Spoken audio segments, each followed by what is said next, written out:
दार्जिलिंग और सिक्किम के लोग कितने सुरक्षित? जोशीमठ की घटना ने पहाड़ को दहलाया। नमस्कार, मैं हूं मालविका और आप देख रहे हैं खबर समय।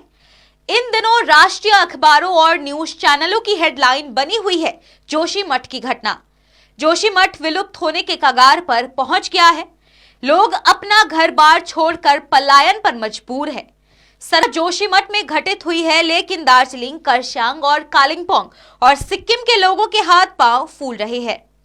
दरअसल जिस तरह से जोशीमठ की प्राकृतिक और भौगोलिक संरचना है, ठीक उसी तरह की संरचना दार्जिलिंग, करसांग और कालिंपोंग के साथ साथ सिक्किम में भी देखी जा रही है।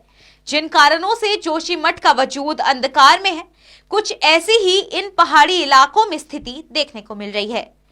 ये पहाड़ी इलाके भूस्खलन और भूकंप की दृष्टि से काफी संवेदनशील है, लेकिन प्रशासन ने कभी भी इस दिशा में कोई कदम नहीं उठाया।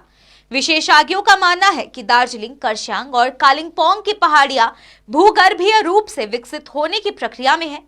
ये क्षेत्र जोशीमठ की तरह कई खंडित चट्टानों पर टिका हुआ है, जिनकी क्षमता लगातार भूस्खलन और अवैध निर्माण के कारण कमजोर होती जा रही है। पहाड़ पर लगातार बरसात और भूस्खलन के चलते चट्टान की मिट्टी लगातार कमजोर पड़ रही है। ऊपर से यहाँ अवैध निर्माण की गति उतनी ही तेजी से बढ़ भी रही है। अनियंत्रित और भारी भरकम मकान चट्टान और मिट्टी को ढीला कर देती है। परिणाम स्वरूप चट्टानों के धंसने का खतरा बढ़ जाता है। जोशीमठ की जो भौगोलिक स्थितियां है, ठीक उसी तरह की स्थितियां पहाड़ी इलाकों में भी है। चट्टानों की क्षमता से विपरीत भारी भरकम मकान यहाँ खड़े नजर आते हैं। विकास के नाम पर पिछले दशकों में चट्टानों को काटने का सिलसिला और बढ़ती आबादी, बहुमंजिला मकान, होटल और लगातार शहरीकरण, ये सभी इन पहाड़ी क्षेत्रों के लिए खतरा उत्पन्न कर रहे हैं। ऐसे में कभी भी अनहोनी हो सकती है।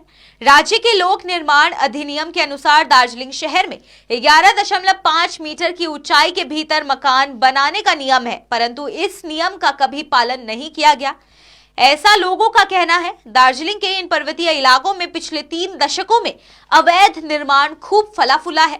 दार्जिलिंग नगर पालिका की अनुमति के बगैर ही मकान का डिजाइन तैयार कर दिया जाता है और पहाड़ी ढलानों को काटकर बहुमंजिला मकान तैयार कर दिया जाता है।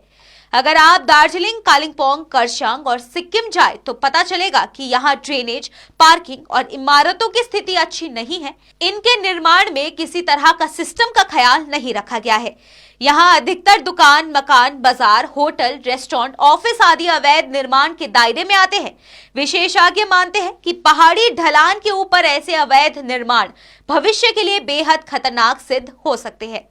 फिलहाल के लिए इतना ही। जाने से पहले बता दें कि ये खबर आपके लिए हमारे एक प्रतिनिधि सुरेंद्र श्रीवास्तव द्वारा लिखा गया है। मैं मालविका सुराना प्रस्तुति आपके समक्ष खबर लेकर, और ऐसे ही कुछ लेटेस्ट खबरों से अपडेटेड रहने के लिए देखते रहे खबर समय।